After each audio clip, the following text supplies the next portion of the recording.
Good evening, everyone, and welcome to the 2020 National Book Fair from Malta. We're here in the Knights Hall, looking forward to a conversation between two prolific, prize-winning novelists, both very well known. I'd like to welcome Alfred Sant, who's here with me, and Salman Rushdie, who's joining us from New York, because as we all know, this is a year of restrictions and limitations, and we're doing the very best we can by still putting together this event, a major event in the calendar for this year, from our usual place, the Knights Hall, the hospital of the Knights of St. John, a building that goes back to the 16th century, one of the longest corridors, feat in architecture of its time.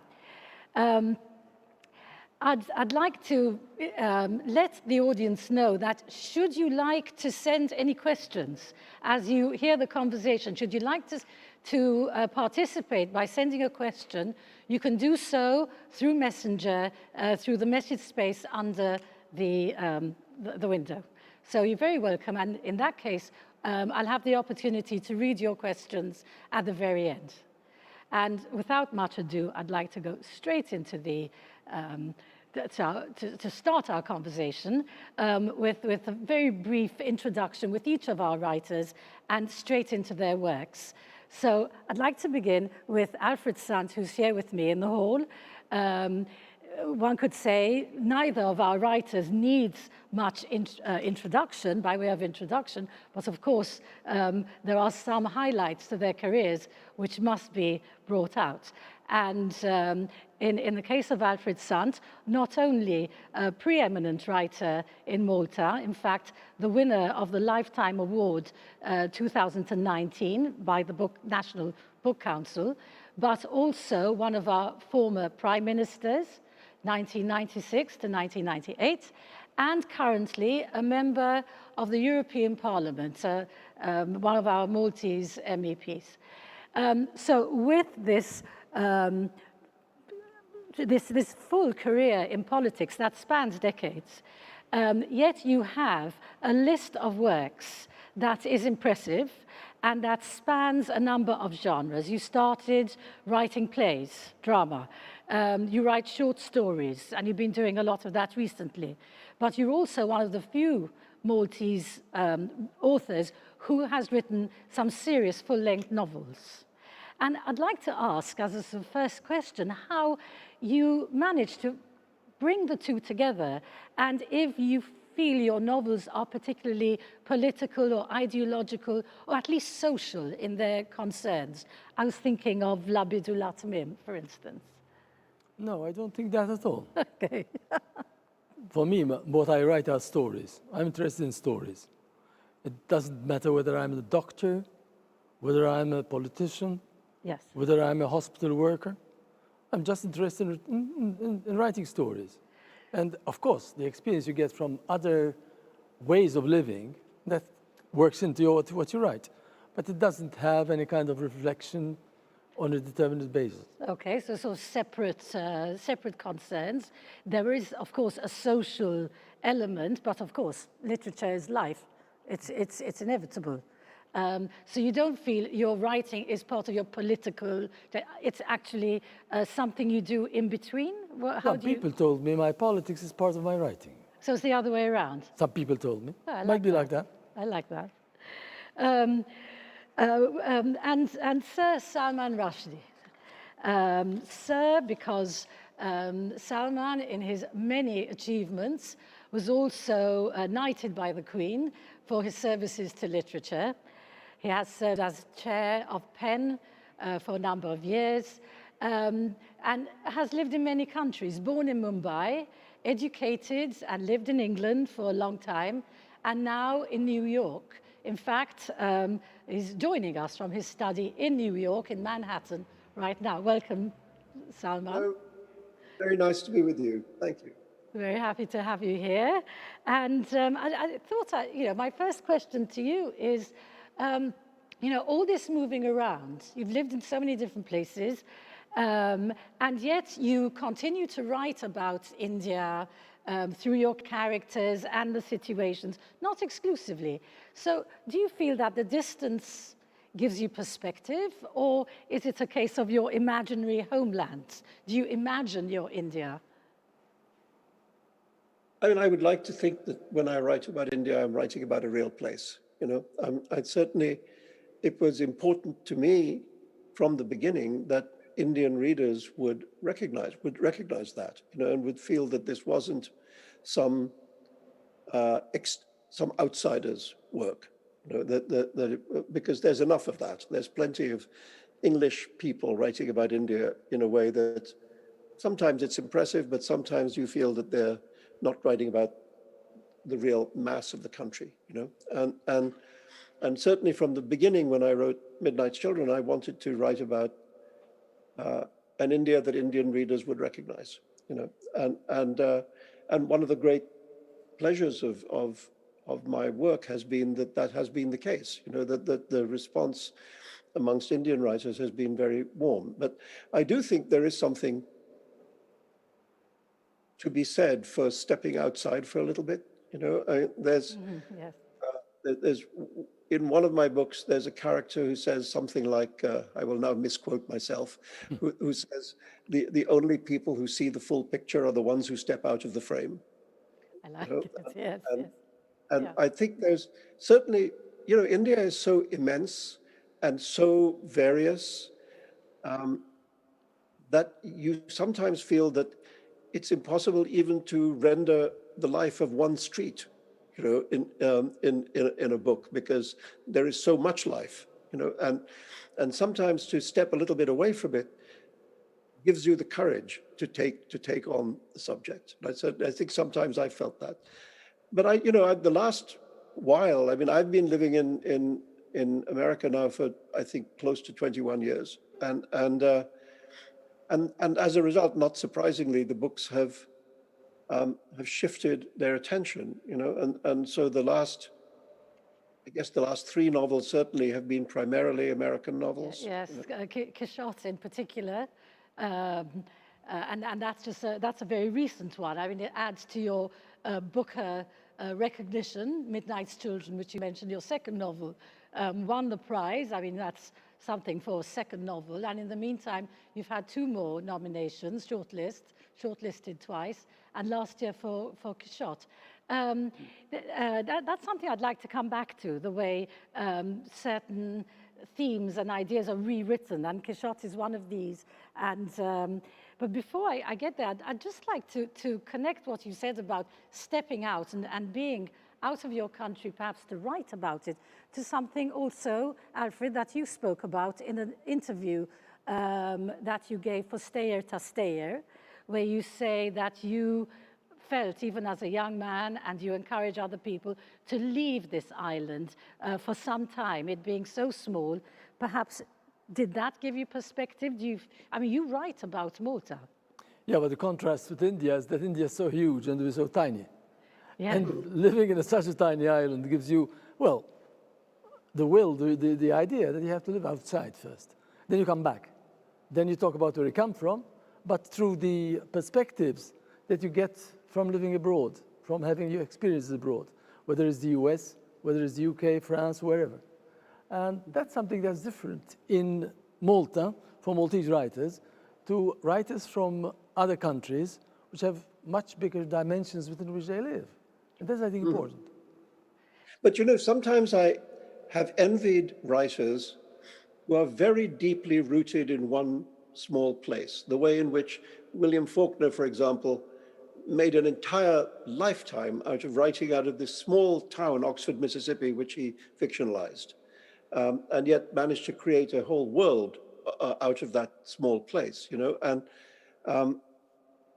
that requires what you have, which is very deep roots in a single place, you know, and for me, it's been more uprooted, and so that gives me a different way of seeing, you know, but I think sometimes you always envy the thing that you don't do, you know, so. But you're not just a writer, you're also a person. And if you're a person in a small island, then you want to go outside first, and then you go back into it. I'm sure. And there's also something else. We're very small, but with a very long history.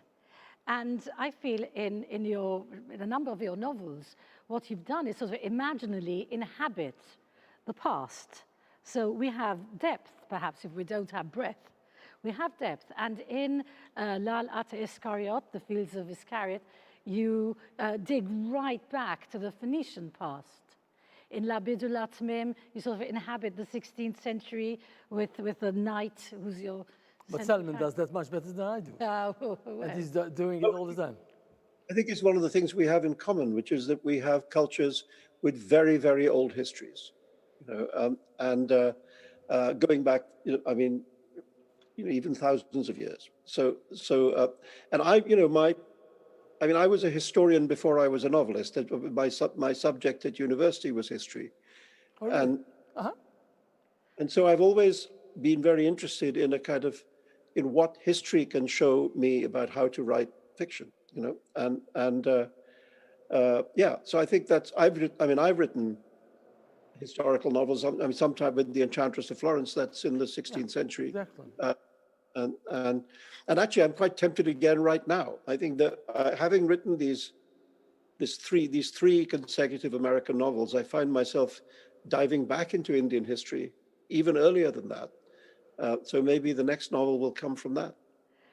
In fact, you both studied, Salman studied history in Cambridge, and you studied business and politics in Cambridge, Harvard. I started physics in Boston. I started physics and maths.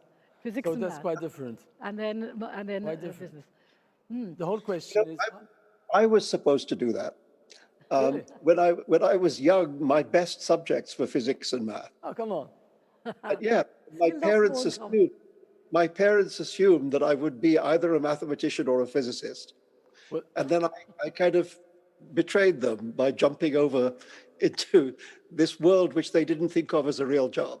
Well, when I was a kid, there was Harold Wilson in the UK. He was driving the technological revolution. And my father said, look, this is the way to go. You've got to go physics, you've got to go maths. So I was reading all the time, most of the time English lit. But I did that, so I went into physics and maths. And that, Well, my father told me the same thing, but I didn't. I didn't listen to him. I listened to him. I'd like to pick up on a line of yours, Salman, that's been often quoted, something you wrote in 1991. You say, having been born, carried, across the world, we are all translated men and women, I may add. I'd like to focus on this idea of the translated person. I think we are all sort of inhabiting different presents, but also different pasts, and the stories we tell and retell come to us from different directions, from east, west, they're retold over and over again.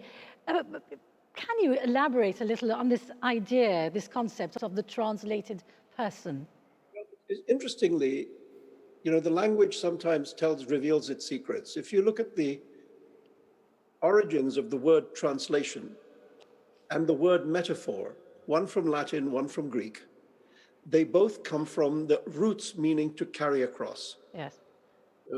Trans, across, lation comes from the Latin verb for carrying across. Meta, across, and foreign, to carry. So in both cases, the idea of translation and the idea of metaphor are connected to the idea of bringing something from one place to another place, which can be a place in the mind, And of course, I respond to that because it's been my life. That I've spent a lot of my life growing up in India, then living in England, then living in America. And that process has made me who I am. So it seems to me that the conventional wisdom is that something is lost in translation. Who was it? The poet who said that poetry is what is lost in translation. Frost, I think. Robert Frost. Yes. But then there are other poets like Brodsky who have said that something is gained in translation. Yes. but that process, that thing about being a human being who has been made by one reality and then remade by other realities, to me, for obvious reasons, has been very interesting. Alfred, does that resonate with you at all, this idea of the translated person? Not so much, frankly, because my problem when I was a kid and later was that I used in my family to speak in Maltese. And all my culture was backed in Maltese. But then I had to study and learn in English. So I was very proficient in English as something you read, but not something you experience. And I had to make that translation, if you like, at one stage, from being just a guy who reads in English to a guy who speaks and relates to other people in English. And that's different, I guess, from the process of translation. Yeah. It's a question of adaptation, it's a question of transfer from one culture to another culture, small culture to major culture, Absolutely. and then trying to get to relation with other guys like that. And that's not exactly the same thing. No, yeah. again, you know, when I was growing up, I mean, I went to a school in which the medium of instruction was English. Exactly. But when I was at home, I mean, my parents both spoke good English, but they didn't like to, you know. So my mother in particular preferred to speak in Urdu, which was my mother tongue. And she said that English, she had a nice phrase, she said that English made her tongue feel tired. And then again, yes, of course, later on, I had to inhabit a more completely English language world. And I've always thought one of the interesting things, I don't know if you feel this, is that one is a slightly different person in a different language. You know, you actually, who you are is affected by the language that you're speaking. But you surprise me, for instance, the guys like you surprise me, because you can write creatively in English, which is not your mother tongue. I can't do that. Yeah, well, that's, you know, yeah, in fact, I can't write in my mother tongue. Okay. I would write letters to my mother and she'd tell me how bad my command of the language was. Okay. I can write politically in English, economically in English, but writing creatively in English, something that sticks. I can't do it. In fact, this is one of the things that we come back to when we discuss your work, because on the one hand, you write in an international vein.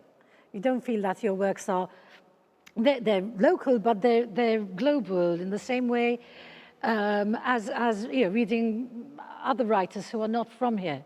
And yet you insist that you can't write creatively in Maltese, which means automatically, of course, you are reducing your readership to, you know, a very, very small number. And yet I've read your translation of the Iscariot Fields, and that worked very well. Doesn't work well. It doesn't work as well. The exuberance of the language in Maltese is lost. Yes, it doesn't quite come across. There's more happening in the Maltese version than in the English one. Definitely. But it's so well plotted. It's such a good piece of work. That's, you know, it should be translated. I mean, it is translated, and probably so should your other work be out there in translation. I mean, a lot of your work, Salman, has been translated and is available, part of world literature and all of that. I think, you know, one of the things I feel fortunate about is in my translators. You know, I mean, I think my books are not like, maybe not the easiest books to translate. You know, and yet people have done. I mean, I always ask when I go to countries. I ask journalists, people who are interviewing me, how they found the translation. You know, and what do they think of it? And usually I've been told that the translations are excellent. You know, and I do think I like to speak about translators because I think it's the most underrated gift in the world of literature, you know, and yet it's so colossally important because it's what allows us to cross the language frontier, you know, I mean, I find, for example, for reasons that are completely mysterious to me, that my books are very successful in Korean translation. God only knows why. I mean, yes, the cultural difference is significant. Yeah, but give it to my translator. I give the credit. Yeah, that's exuberance again in language. How do you measure that they're so successful in terms of sales, or is it in terms of how people react to them? sales, but also just the way in which people have responded to them. Okay. You know, and I mean, none of them are set in South Korea. None of them have Korean characters. Okay. So I just say thank you.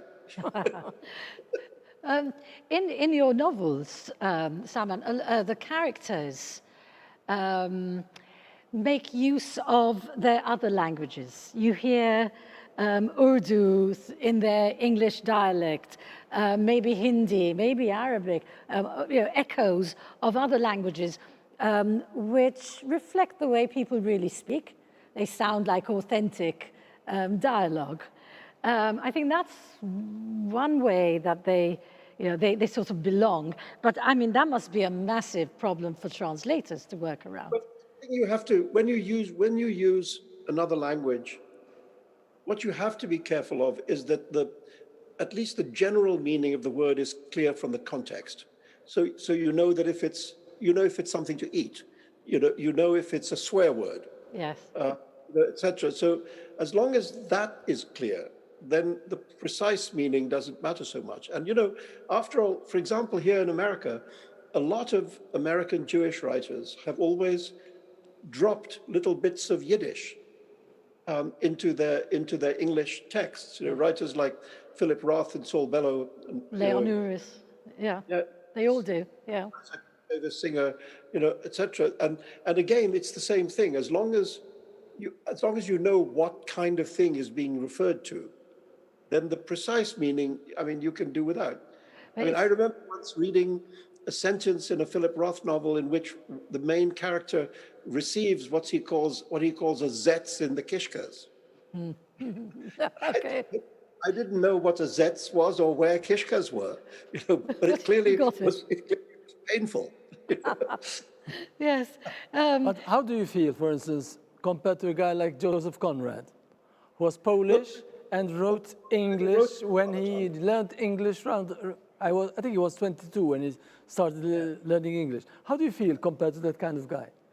Well, I mean, I'm a great admirer of Conrad, and I think he is one of those writers of the kind that you were mentioning who he never wrote literature in his mother tongue. He never wrote literature in Polish. He only wrote in English. Now, so few writers who have done, I mean, there's a writer like Nabokov who has managed to be a great writer in two languages, and that's even rarer, for people to be at Brodsky, to be able to be a great writer in two languages. Yeah. But Conrad, I've always admired a great deal, yes. Would you compare yourself to him, for instance, in terms of your language skills, your literary skills, your life view? I mean, we're very different kinds of writers, in that he started late. He spent a lot of his life having experience before he began to be a writer, and his books grow out of that experience of travel, experience of the sea. Yeah. Many of his books are set in other countries. And he's a realist, he's a writer who never really breaks the form of social realism. And I've sometimes have broken that form. Sometimes, yeah. So I'm not, when I think of him, I mean, I admire him without thinking that my work in some way derives from him. I think it compares, actually. It runs on the same kind of binaries, if you like, in different realms, of course, but within the same constraints. Well, I'm very flattered and happy to accept it. Thank you. Moving on to another issue completely. I mean, both Indian writing, Maltese writing, has all been put into one category, maybe academic category, of the Commonwealth novel. Now, you famously, in an essay in Imaginary Homelands, challenged that concept totally. Maybe you feel these categories don't make any sense, or? Well, my feeling is that essay that I wrote was called Commonwealth Literature Does Not Exist. That's right. And what I think is what happened is it really had to do with the development in the academy, in universities. That what happened is that the great sacred canon of English literature was given one set of professors and syllabuses, and then all this other writing that was happening in the same language was put into a kind of ghetto, and And that's what I was objecting to, because it seems to me that you can't in that way separate the literature of the English language. You know, it all flows together. If you take an Indian writer, for example, like Anita Desai, you know, if you understand Anita Desai, you have to read Jane Austen. You know, Oh, yes, yes, yes. I It mean, this, doesn't only in an Indian tradition. yeah. It is an argument that feminists have put forward as well. Yeah, writing by women is sort of seen to be a separate category. And again, I mean, they read the same sources, they're influenced by traditions in the same way male writers are. So the sort of creating ghettos of different types of literature and boundaries and borders that don't encourage readers to cross them, perhaps, or at least academic readers. I mean, the Commonwealth, what? I mean, you know, the Commonwealth includes places in the former British Empire, and it includes places like South Africa and New Zealand, with which I feel very little affinity. You know, I mean, I feel much more affinity with the United States, you know, which is not a part of the Commonwealth. Although Canada is, weirdly. What about you, Alfred? Has this you know, Commonwealth category? Well, I think much of it was fueled in a way by guys like Naipaul, who sort of branched into something that was a subcategory in its own. But I think it's all a reflection of imperialism in a way. The French have the same kind of thing. L'Afrique francophone, for example. They have francophone literature, which is done by ex-colonial writers sometimes, and it's the same kind of Division. Division. Yeah. But I think I agree with what's just been said, actually, on this one, that you just open up. You have to open up. These guys relate to what they've wrote, what they've written, what they've taught, what they've read in the past. Much of it is part of the general world literature.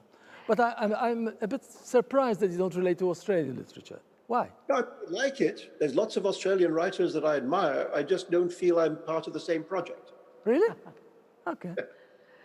And this idea of separating into languages, borders, categories, and yet influences and stories and ideas don't recognize these boundaries. So your idea of the sea of stories, or the ocean of notions, Haroon and the Sea of Stories, and this sort of picking up the stories already told and making them your own. That seems to be something that works quite deeply in your novels. Yeah, because I mean, as I say, I started out as a student of history, and then that also becomes a student of the history of literature and a history of storytelling. And I think I've always been I pay a lot of attention to the oldest stories, you know, to the stories which were once maybe religious stories, and then people stopped believing in those religions and they just became stories. I mean, you know, the Greek myths were originally the texts of the Greek religion, you know, but now we don't believe in those gods, so we just have the stories. And the same is true of the Norse myths. And in India, it's slightly different because people still believe in those. You know, if you take the great stories of the Hindu tradition, the Mahabharata, the Ramayana, people still believe in those things. So they're somewhat more emotionally charged. But I've always felt that there's a lot to be learned from them, you know, and there's a lot to be gained from the study of them, you know, and they have given me a lot in my work, yes. Alfred, do you feel there's a tradition perhaps of stories or stories that of various traditions that have come into your work? Or do you feel that you've retold stories in your own form? Not stories as much as history, perhaps. When you reflect about, let's say, 1500, the year 1500, and look at what has happened there, you can see the first glimmerings of globalization. Okay. And just going back through that kind of story, like, for instance, not Thomas Aquinas, Ignatius Loyola, he set up the Jesuits. Then the Jesuits started going to Japan. That's a globalization effort, which sort of maps into how Spain and then the UK, the British, went over to India and to Japan. When you reflect about that and put a consciousness there and give the story of that consciousness, then you're reliving history your own way, doing it through the consciousness of this century perhaps, but then rethinking the whole things that happened. And that's retelling a story in a way. It is. Not the story that Selman talked about in terms of the myths that have become stories, but in terms of the history that we have been taught to understand, and you try to understand it in a new way. Concretely though, through a social realism model, not through a myth-making model. And that's where I think the difference would be, because you put in a consciousness, you give concrete reality to that consciousness. The consciousness is yours, but you try to make it relate to the 16th century, say. And that's a retelling of the 16th century. Certainly a retelling, certainly a reimagining, and somehow an inhabiting through your characters. Doing it concretely, though, huh? Yeah. As I said, I've been trained as a mathematician, as a physicist, That's right. so I have to be concrete about that. Well, certainly when I was writing when The Enchantress of Florence, part of which takes place in India in the second half of the 16th century, That's right, yeah. and part of which takes place in the Renaissance in Italy, That's it became very, very important to me to know the reality of those worlds, so that I could create them truthfully, if you like. And fortunately, both of them are very, very well documented. And so it was actually possible to, writing that book, I guess took 3 years, but of that 3 years, probably 2 years was spent reading. And then there's a certain point, I think, when you have to put the books aside, when you have to allow your imagination to take over. But the imagination does best when it knows what it's taking over from. So I do think that the world of the Emperor Akbar in that novel is created as realistically as I can do it. But in the end, it's also reimagined by me. And to go back to the Phoenicians, which is not such a well-documented, it's not 16th century. What you do in the Iscariot fields seems to be somewhere between myth, speculation, archaeology, science. But that novel, to be fair, isn't just a novel in the sense that it's a serious novel. It's more like an entertainment in the Graham Greene kind of mode. So basically, I don't look at it as a serious novel. Okay. It's just an entertainment. Yes, I think it works very well. Those books that Graham Greene called his entertainments have become some of his most well-loved and lasting books. Exactly. Yes, and I But think they are entertainment at the same time. They were written like entertainment, which is good. And there's something else in the Iscariot fields and Quixote, your retelling of Don Quixote in the American vein, this almost picking on the talk show host kind of persona. That's in both of these books. And I can't help but mention it because you both go there. Perhaps Alfred, you're Bertrand. But it's one of the guys who now lead opinion making in the globalized world. Yeah. So basically, if you take that guy as kind of lodestone to where you want to go, makes sense. But do it in an entertaining way, as an entertainment, not as a serious novel, of course. And I also, with the woman television host in Quixote, her apparent persona is enormously powerful and glamorous and beautiful and desirable and perfect. But when we go behind the camera, when we begin to see her life as it really is, it's actually much sadder and darker than that. So I wanted to make that contrast also.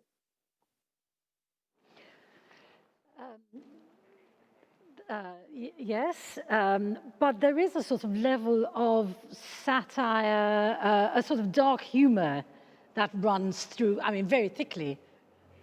Yeah, I hope And the fact and fiction.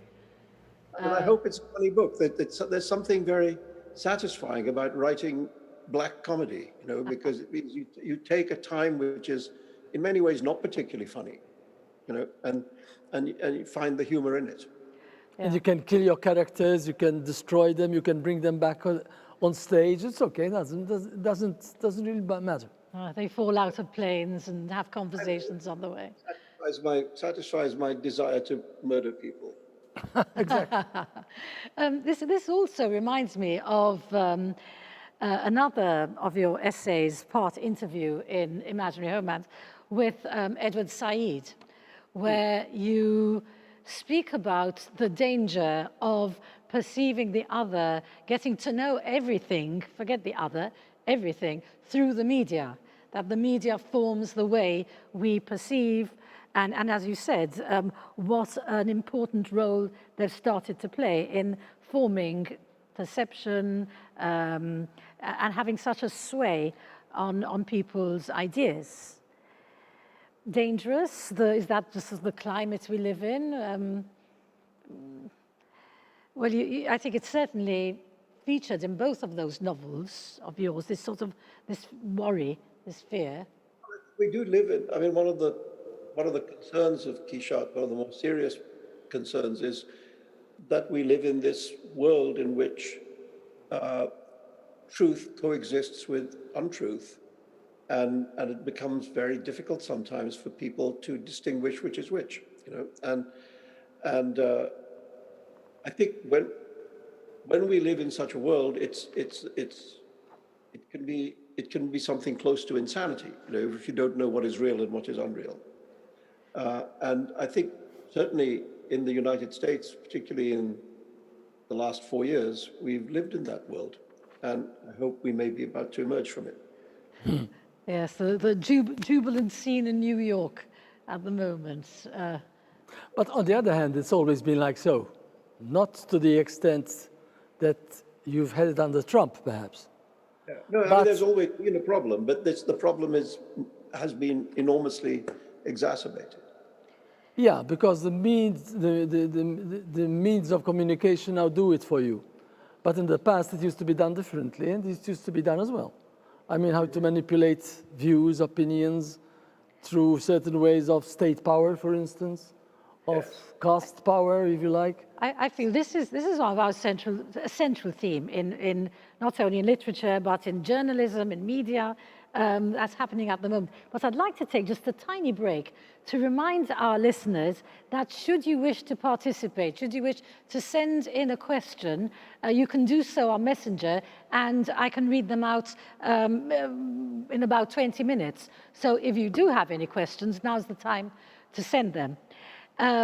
So picking up again on the truth in fiction and fiction in truth and media and fiction and lies.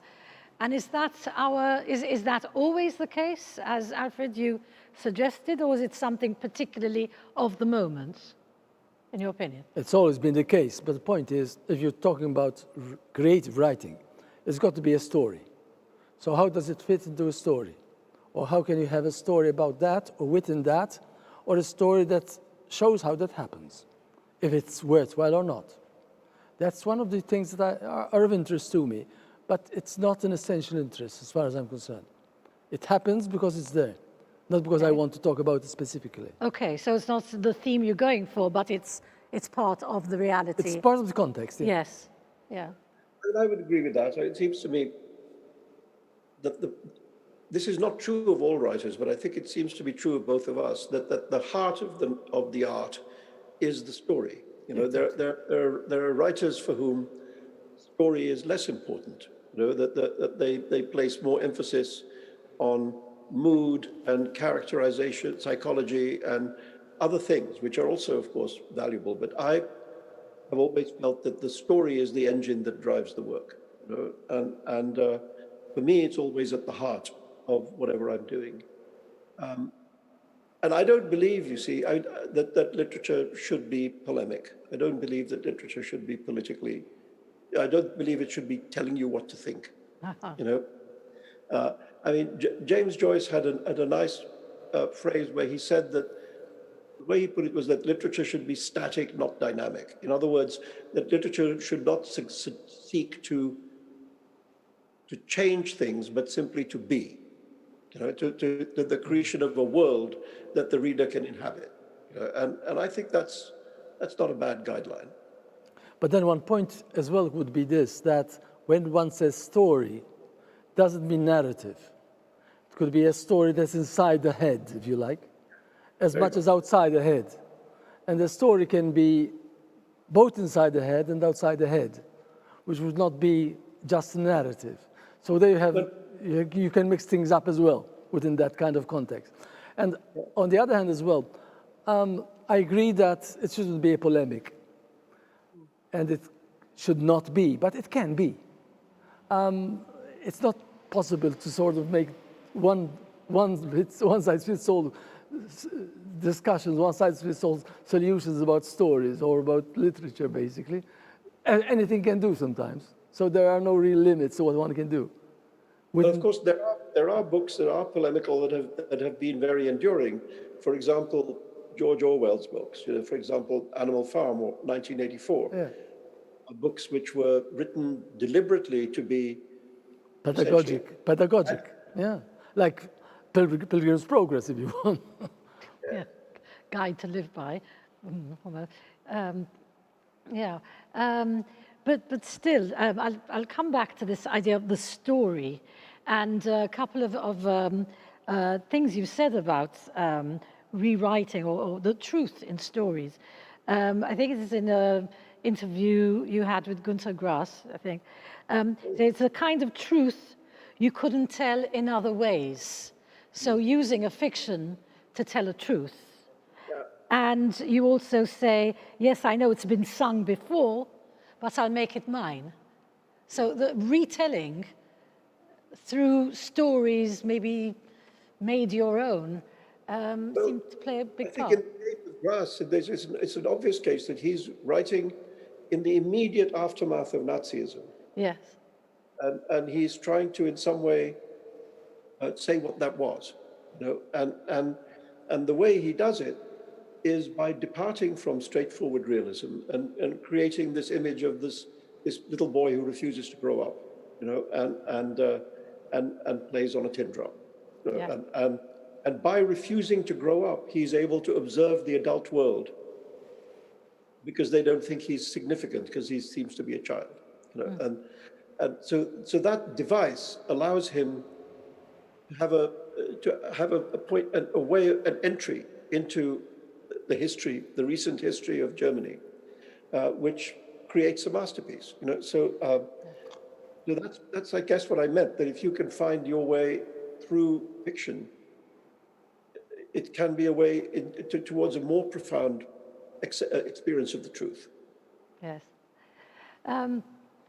But in your case, for instance, was the fact of Indian independence such a marking point in your life?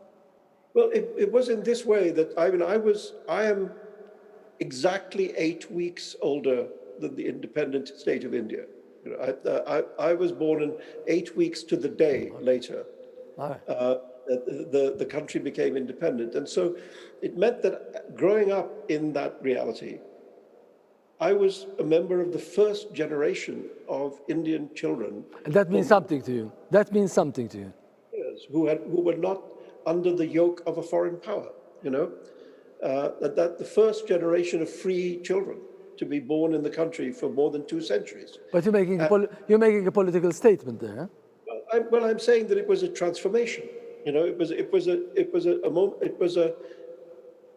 One of the things I'm interested in about that generation is that the generation of the transition, the generation of the change, contains elements of the past as well as elements of the future. You know, that made it a very. I mean, yes, it's my own generation, but also I thought it was a very interesting generation to write about. You know, and that's what became Midnight Children. Yeah. But then you define yourself in terms of being one of the generation. Well, in part, yes, I do. I mean, I think that's.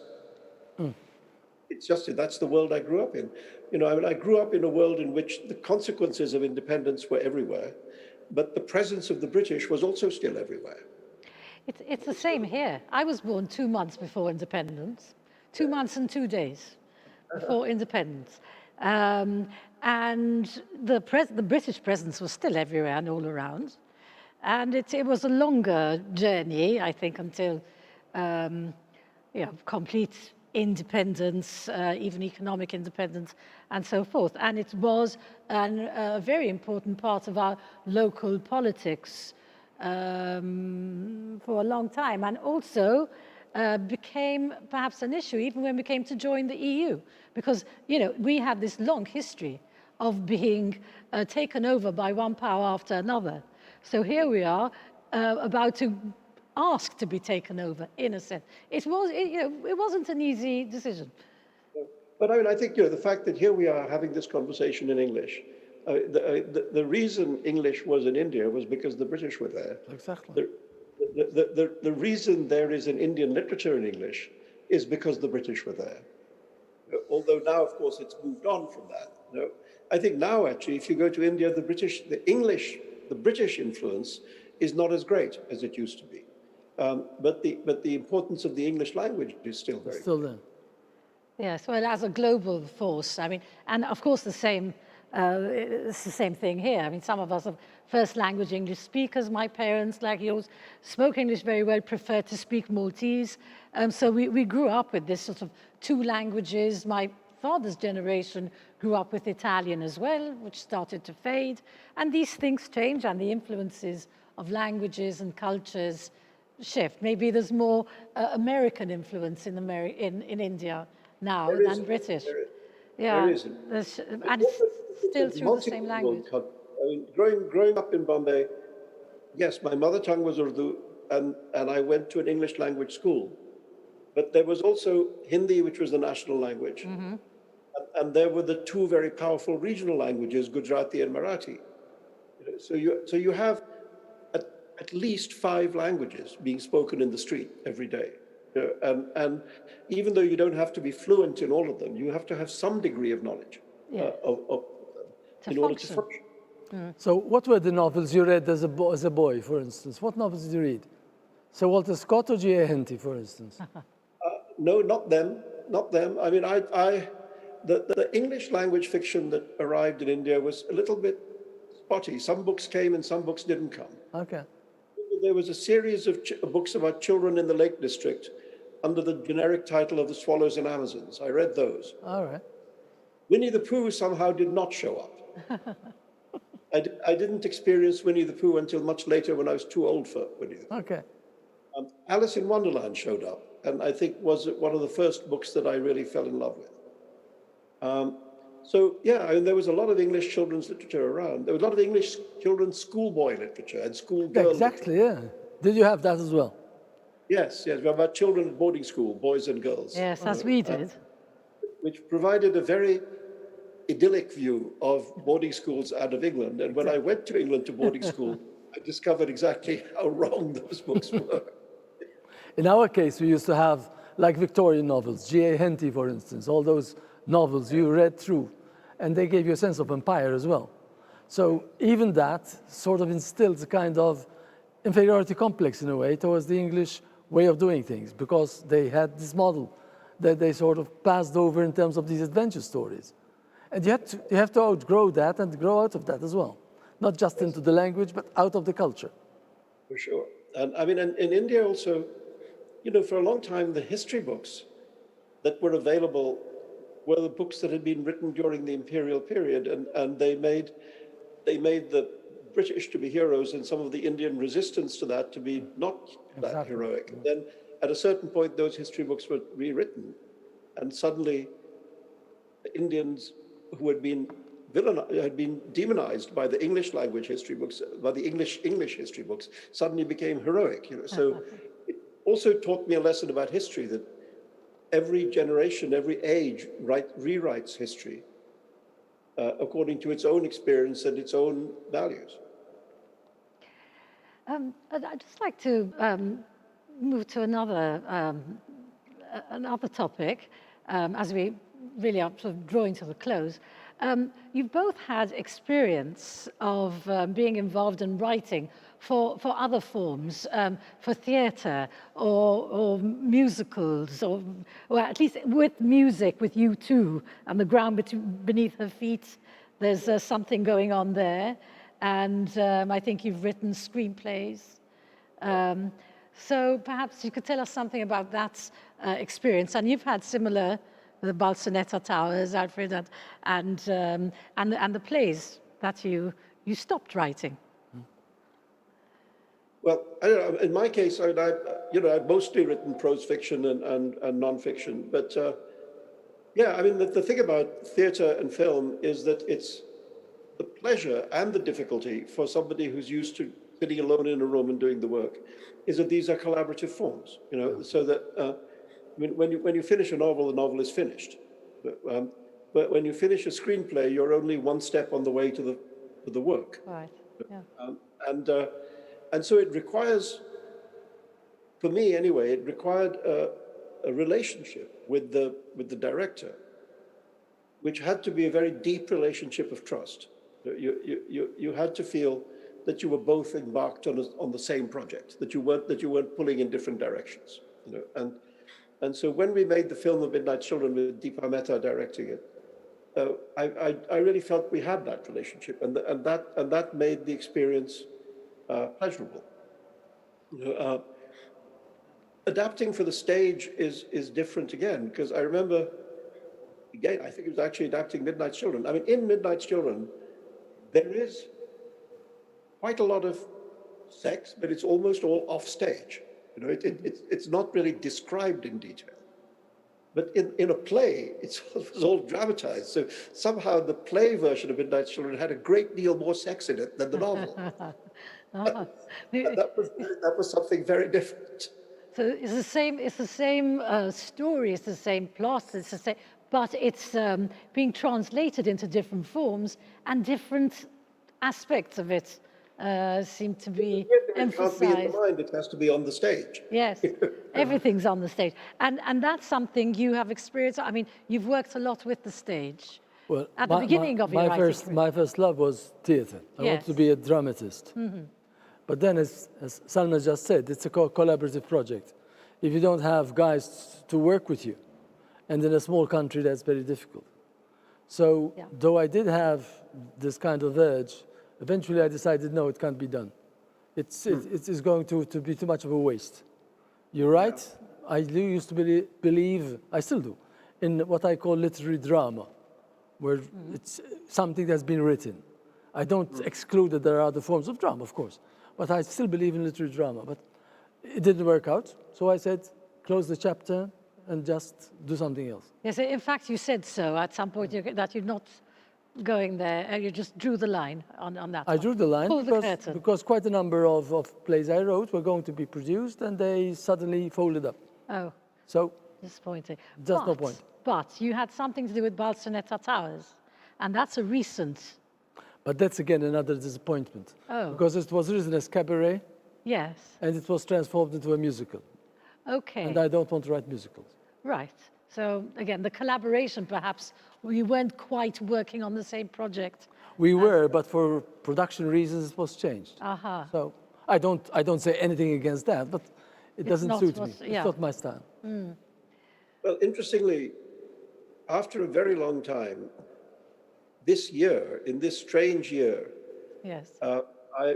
in this year when there is no theatre because all the theatres are shut. You started writing. I found myself writing a play. So I've actually, the thing that I've managed to finish in this bizarre year is a new play at a time when there is no possibility of it being performed. So we'll see. We'll see. I mean, I hope that the theatre will return soon, and then maybe somebody will do it, and we'll see how I react to that. Could you tell us what it's about, though? Yeah, I mean, well, it actually connects to many of the things we've been saying, because it's about Helen of Troy. Great topic. Again, a retelling. Well, you see, what I felt is that if you look at that whole canon of Greek literature, if you look at, Aeschylus and Euripides and Sophocles and all of them, the character of Helen is not really developed. No. All we know about her is that she's beautiful and that she runs away with Prince Paris to Troy. But who is she? How does she think? What motivates her? What does she feel about what then happens? We are not told. No. And so I thought, if there's actually a hole in the literature, somebody with a very famous name in which there sort of isn't a person there, that's interesting to try and put a person there. So anyway, that's what it's about. It could have been one of the Greek plays that have been lost over the centuries. Because it's also, just to make it even more like that, the whole play is written in verse. Oh, excellent. Looking forward to this. Well, we do have questions. Questions have come in from our listeners, and I'd like to ask some, if I have time, all of them, some of them. And I'll start with a question from Zachary Stewart, who has a question for both authors. And he asks, what threats do writers face in 2020? And what can we do to support and defend writers in the coming decade? Any? Well, I mean, I spent a lot of my time involved with PEN America, which is the biggest writers' organization here, and whose mission is to defend literary freedom and to defend writers in trouble. And unfortunately, there's no sign of that coming to an end anytime soon. In many countries in the world, Turkey, China, some African countries, writers are in considerable risk, and require a lot of defending. It's one of the strange things that literature itself, the word itself, is incredibly durable and survives. Writers are not so durable. And sometimes it's the writer that needs protecting more than the work. Alfred? Yeah. Well, I don't think there's any defense possible except for keeping watch on things, really. I mean, as Salman just said, writers are sometimes the target. And if they want to write, they will have to accept being targets, taking precautions not to become targets, Yeah. Yes, perhaps in these times, but of course, as we know, this is not just something of the moment. The writer has been endangered at many times in history, many times. Yeah. What thing is it how often simply drawing attention to the oppression of a writer can actually help to release some of that oppression. There are many cases we've had with PEN when we have foregrounded the particular case of a writer in Saudi Arabia, a writer in Nigeria, a writer in China, etc. And just by putting a spotlight on that, very often we find that the writer is released from prison, that the harassment ceases. I think these things flourish in the dark. And if you can shine a light on what's going on, it can sometimes improve the condition of writers. That's an argument that's frequently used in the European Parliament. The European Parliament doesn't really have competence to discuss things like this, in a way, but they do.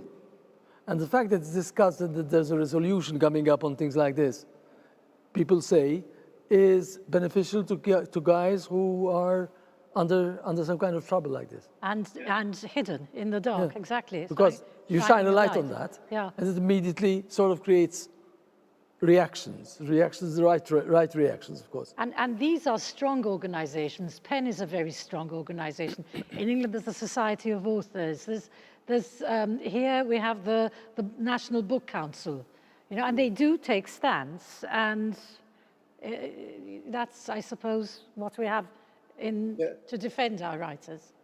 All of these organizations are in the state of some crisis right now because of the consequences of the pandemic and the difficulty of fundraising and so on. So, that's one of the most worrying consequences of the pandemic, apart from, of course, the many deaths, that these organizations are imperiled, the ones that we're talking about. Yes. Let me jump to a different question that's perhaps a little happier, a little lighter. This one's just, this is from Liam Ajus, who would like to ask you, Salman, about your books and the magic in your books. And he asks, do you ever feel the magic of your books seeping into your everyday life? It's a nice If question. only that was true. So you have to escape back into the books. Yeah. Unfortunately, it just happens to stay stuck in the books.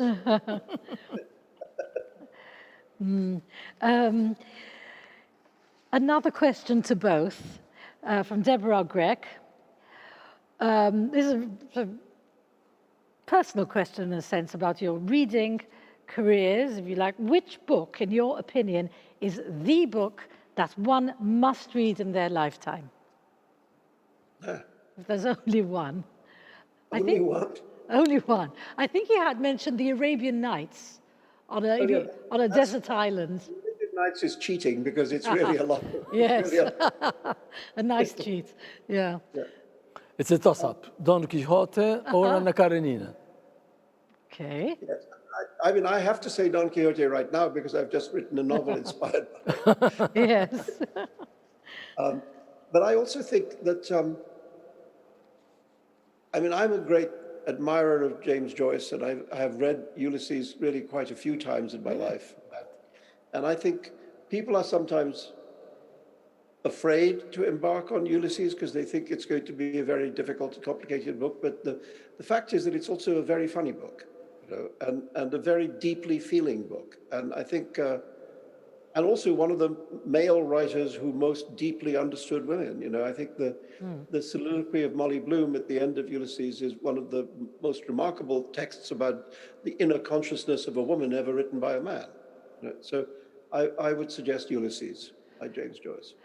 And to just jump a little sideways from that point, yeah, one of the things about Molly Bloom's soliloquy or lost is the clever use of punctuation, the almost lack of it. And I find that sometimes in your style, in your writing style, these very long sentences, the and the sort of exuberance in adjectives and language, and I've never written a 40-page sentence. That's no. Okay, Joyce is. But Joyce uses the word yes as punctuation in the soliloquy, and that comes almost kind of musically, rhythmically through the soliloquy as a kind of point of pause. You know? Yes. But yeah, I mean, the thing about the so-called stream of consciousness is that in our innermost thoughts, when we're alone with ourselves, we don't have full stops and commas. You know, we just talk to ourselves, and I think that's what Joyce was trying to do, and what, in a much smaller way, I've sometimes tried to do. Yes. Do you find you've worked with this sort of style yourself? And Well, I have a problem. I don't like James Joyce at all. Well, I'm glad we disagree. But I do think there's a way of writing in terms of how you mix up what's happening concretely, actively outside your body, with what goes on inside your body, inside your brain. And that requires kind of mix of prose in which action outside yourself and action inside yourself goes with the flow, with the same flow. How to write that can go in with long sentences, yes? Mm-hmm. I don't know whether they have to be with punctuation or not, that's not the point.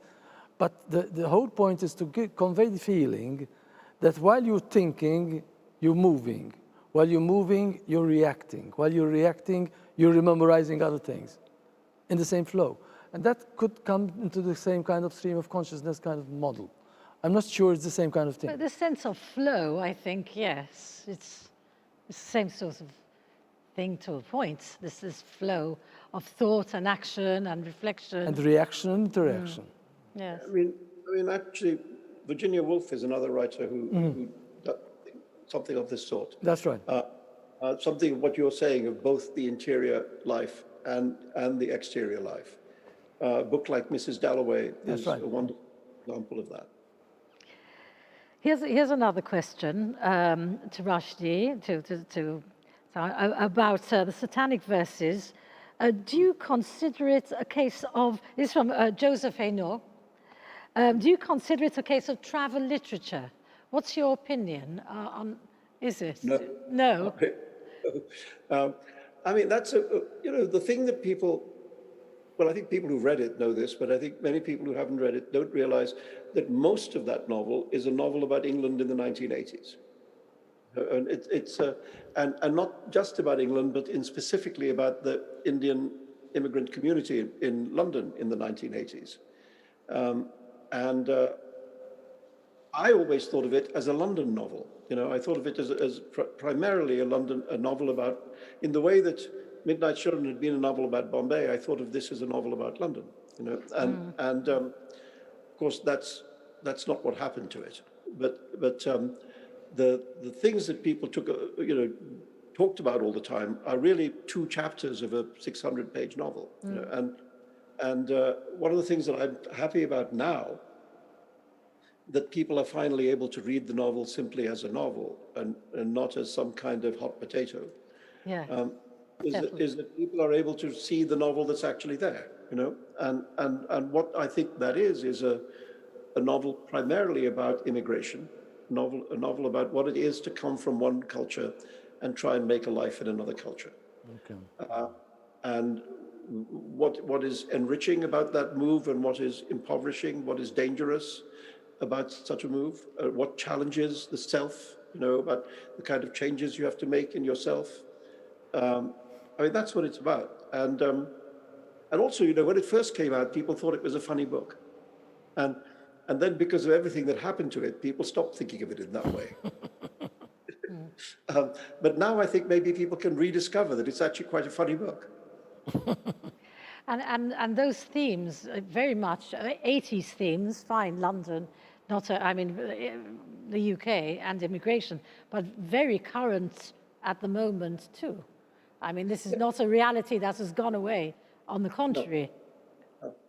I mean, I think migration, whether it's economic immigration or refugees or whatever it may be, people moving from one place to another, remake their lives. Yes. It is the story of our century. We live in a time in which more people have moved across the face of the earth than ever in human history before, and it's changed the nature of our cities. It's changed the nature of our societies. And it's the big fact with which we have to deal. And perhaps change the nature of our literature of movement, literature of change, of transformation, and translation in that sense. Because you mentioned, yes, the root of translation is to carry over, but it is also to change, to transform. And it's very much a concept that's current, not just the actual act of translation, but the idea of change and adapting and reinventing and rewriting, revisiting all sorts of themes and ideas as we relocate and start setting out new routes and rewrite ourselves. Yeah, we're all, to come back to your point, translated people. Time of great metamorphosis. People, societies are changing very fast, and people, especially migrant peoples, have to change, perhaps more dramatically than anywhere else. Yes. I have a couple more questions specifically about translation, which we can focus on by way of drawing our conversation to a close, our very pleasurable conversation to a close. It's been really lovely to have you both here with us and to find so much that resonates with the two of you, so different, and also that's so different between you. I mean, you don't like Joyce. Joyce is the book you're going to take with you. I mean, there are very significant. That's about the only thing, actually. Differences, but nice overlaps too. Yeah. Well, the two questions about translation. Well, one is actually, I think you've more or less answered it. Why, Salman, don't you write in Urdu, if that's your first language? Because I can't. Because you can't. No, I mean, that's it. Yes. In